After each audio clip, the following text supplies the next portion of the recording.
السلام عليكم ورحمة الله وبركاته. معكم مس أميرة أحمد. إن شاء الله هنشتغل مادة العلوم للصف الأول الإعدادي. هنشتغل من كتاب الامتحان، هنكون معانا مراجعات وشرح وأسئلة خارج المنهج كمان. أول حاجة هتبقى عندنا الكتاب في الترم التاني عبارة عن إيه؟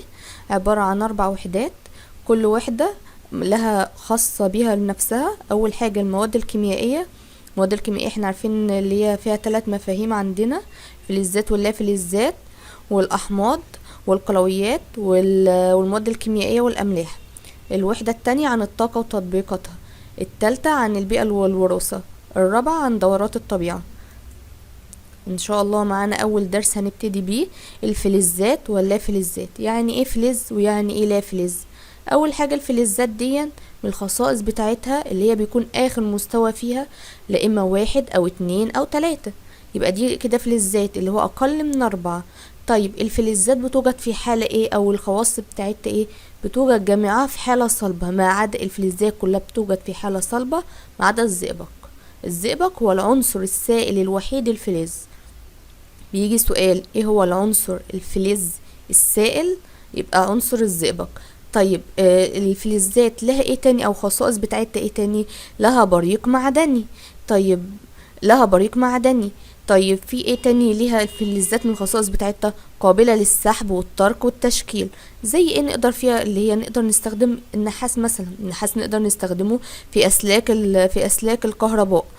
طيب جيدة التوصيل للحرارة وجيدة التوصيل للكهرباء، درجة انصهارها مرتفعة. يبقى الفلزات واحدة واحدة كده. أول حاجة لما أجي أقول إيه الخواص بتاع الفلزات، اللي هي دي الخواص بتاعتها: آخر مستوى فيه 1 أو 2 أو 3، كلها صلبة ما عدا الزئبق، لها بريق معدني، قابلة للسحب والترك والتشكيل، جيدة للتوصيل للحرارة والكهرباء، ودرجة انصهارها مرتفعة. طيب الفلزات يعني ايه مستوى طاقتها الاخير 1 أو 2 أو 3؟ يعني قدامنا دلوقتي ذرة زي مثلا ذرة الصوديوم، اخر مستوى فيه هنا كام؟ فيها الكترون 1، اللي هو لو وزعنا اللي هو 2 ودي 8 ودي 1، يبقى كده اخر مستوى كام؟ 1. طيب الفلزات هتفقد الواحد ده وتتحول او تكون ايونات موجبة، يبقى الفلزات تقدر تكون ايونات موجبة. طيب اللافلزات بقى، اللافلزات عكس الفلزات. اول حاجة مستوى الطاقة الاخير بيبقى فيه 5 و6 و7 في كل اللافلزات ما عدا مين؟ الهيدروجين. الهيدروجين اول حاجة هو H1، فالهيدروجين اول مستوى فيه اصلا 1 ولا فلز. والكربون اخر مستوى الكربون C6، اخر مستوى فيه كام؟ 4 الكترونات. يبقى عندنا كل اللافلزات بيبقى فيها اخر مستوى 5 6 و7 ما عدا الهيدروجين اخر مستوى بيكون فيه 1 والكربون بيكون فيه ايه؟ 4. طيب اللافلزات بقى، اللافلزات من الخصائص بتاعتها اللي هي بتوجد في 3 حاجات في الصور بتاعتها. الحالة بتاعتها صلبة وسائلة وغازية. صلبة اللي هي صلبة وغازية. مين العنصر السائل اللافلز الوحيد؟ عنصر البروم. طيب اللافلزات برضو من الخصائص بتاعتها ليس لها بريق معدني، يعني بتلاقيها مادة معتمة ما بتنورش او ما بتستخدمش في الاكسسوارات زي مثلا الذهب والفضة. طيب غير قابلة للسحب والترك والتشكيل. يعني ايه؟ يعني احنا عندنا مثلا الفحم، هل الفحم نقدر نشكله زي الاسلاك ونعمل منه؟ لا، احنا لو جينا تركنا على الفحم هيتكسر زيه زي الكبريت. طيب رقم اخر حاجة اللي هي رديئة التوصيل للحرارة ورديئة التوصيل للكهرباء. كلها رديئة التوصيل للحرارة وكلها رديئة التوصيل للكهرباء باستثناء مين؟ ما عدا مين؟ الجرافيت. الجرافيت ده اللي هو الكربون. طيب درجة انصهارها بتكون مالها؟ منخفضة. يبقى عندنا كده خصائص اللافلزات: مستوى الطاقة الأخير 5 أو 6 أو 7 ما عدا عنصر الهيدروجين آخر مستوى فيه 1 والكربون آخر مستوى فيه 4. طيب اللافلزات آخر مستوى فيه 5 أو 6 أو 7، يبقى كده هتقدر تكتسب فيها ايه؟ إلكترونين أو 1 أو 3. طب اللافلزات هتكون ايه؟ احنا عارفين اللي هي هتكون ايه؟ أيونات سالبة. طيب ايه اللي هيحصل؟ ده احنا لسه قايلينه. ايه اللي هيحصل لو جينا تركنا على قطعة من الكبريت؟ قلنا هتتفتت. ليه هتتفتت؟ لان الكبريت لافلز، واللافلز غير قابلة للترك والسحب والتشكيل. عكس مين بقى؟ عكس النحاس. النحاس فلز نقدر نشكله بسهولة، عشان كده الفلزات النحاس ده بيدخل في أسلاك التوصيل. أول حاجة لأنه قابل للسحب والترك والتشكيل، غير كده لأنه موصل جيد للكهرباء. طيب لما اجي اقول احنا قلنا كل اللافلزات رديئة التوصيل للكهرباء ما عدا مين؟ الجرافيت. الجرافيت ده بيدخل في صناعة العمود الجاف اللي هو البطارية. ليه؟ عشان هو جيد التوصيل للكهرباء. طيب معانا دلوقتي في دائرة كهربائية في الشكل اللي قدامنا ده. لما نيجي نقرأ كده الدائرة الكهربائية دي هتقيد امتى؟ لو وصلنا اكس بواي. طيب الاكس واي ده هيبقى مصنوع من اي مواد اللي قدامنا دي ما عدا طيب اول حاجه الخرسين، احنا عارفين الخرسين فلز فخلاص هتوصل عادي للكهرباء.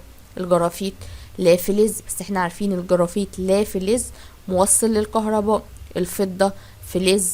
يبقى كده الاختيار الوحيد اللي عندنا مين؟ الفوسفور. يبقى الدائره الكهربائيه هتقيد في كل العناصر اللي قدامنا دي ما عدا عنصر مين؟ الفوسفور. طيب قدامنا دلوقتي جدول في مثلا 4 عناصر، احنا هنختار اول عنصر W الحالة بتاعته صلبة رديء التوصيل وملون. التاني صلب جيد التوصيل اسود. التالت غاز رديء التوصيل عديم اللون. الرابع سائل جيد التوصيل وملون. اول حاجة هو ينفع الكبريت يكون صلب رديء التوصيل وملون؟ لا مش معانا احنا الاختيار ده. طيب تعالوا كده صلب جيد التوصيل واسود. مين اللي عندنا جيدة التوصيل للكهرباء؟ مين؟ الفلزات اللي عندنا جيدة التوصيل الكربون هو اللافلز الوحيد اللي موصل جيد. طب اول واحدة ينفع الدبليو تبقى كبريت وواي تبقى هيدروجين وزد بروم؟ لا البروم ده عنصر لا فلزي سائل، يبقى كده اول حاجة هنستبعد الف. طيب التانية ومعانا البروم سائل برضو مش معانا. طب احنا دلوقتي عندنا اختيارين لا اما ب لا اما ج. طب احنا هنعرف اني واحد عرفناهم من ايه؟ لان السائل الوحيد اللي في الحالة السائلة جيد التوصيل للكهرباء هو الزئبق. طب الزئبق عندنا دلوقتي معانا في الاجابة ب ومعانا في الاجابة ج. طيب واحدة واحدة بقى كده الدبليو ينفع يكون كربون. الكربون صلب رديء التوصيل للكهرباء ملون؟ غلط. احنا عندنا الكربون جيد التوصيل للكهرباء، يبقى كده احنا استبعدنا اللي هي دي. طيب يبقى كده احنا معانا رقم ج اللي الكربون هو موصل جيد للكهرباء لا فلز.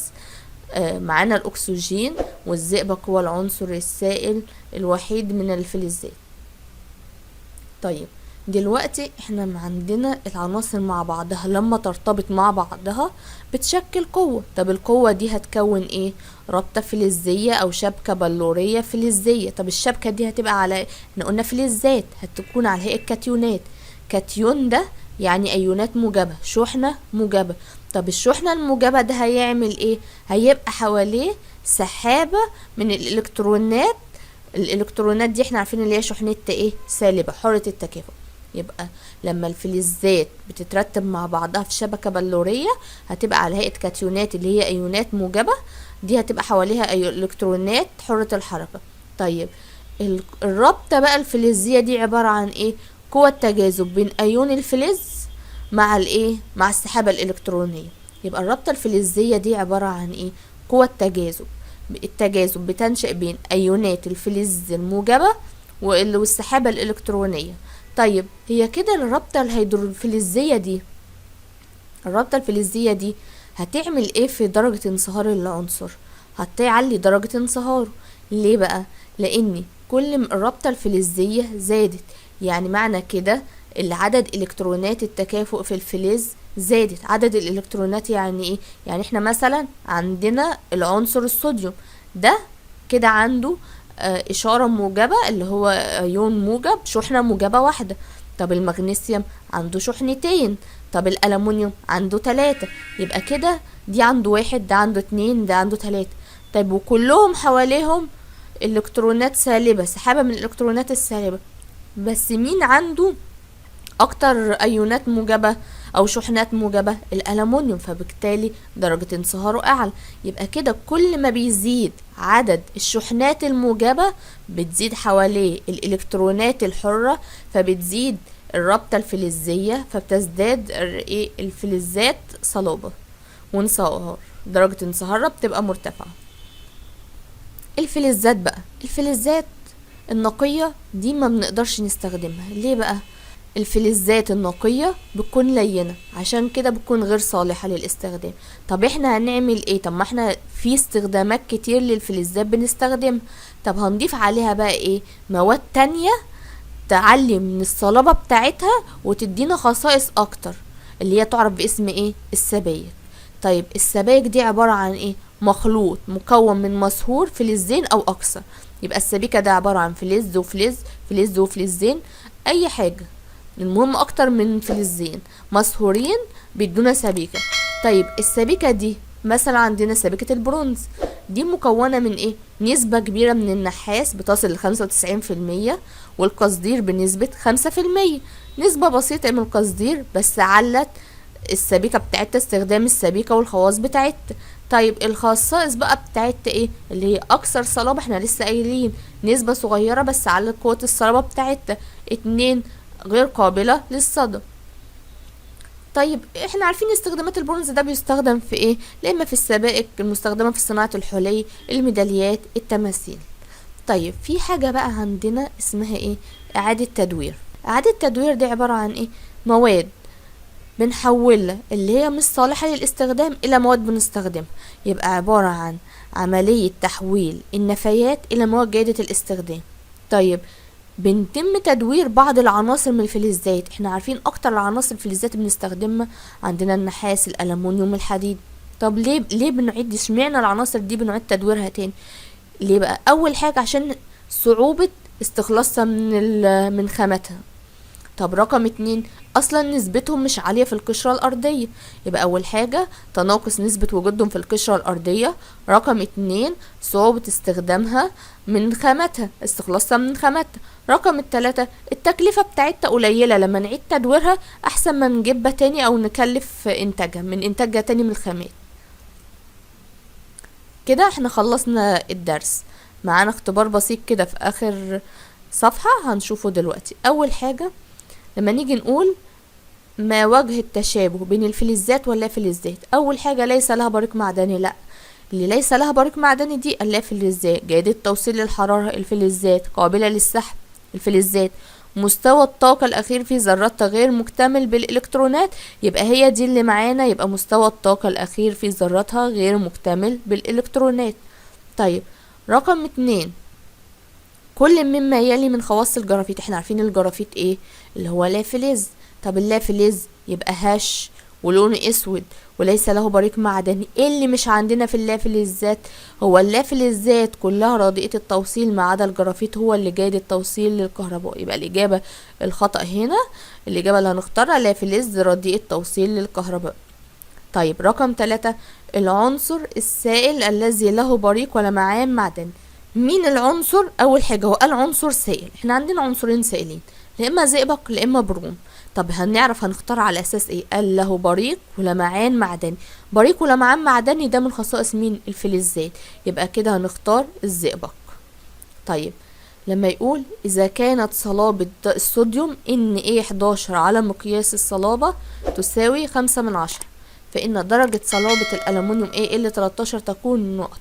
تعالى كده، الصوديوم اخر مستوى فيه 1، يبقى اللي هو عدد الشحنات الموجبة فيه 1.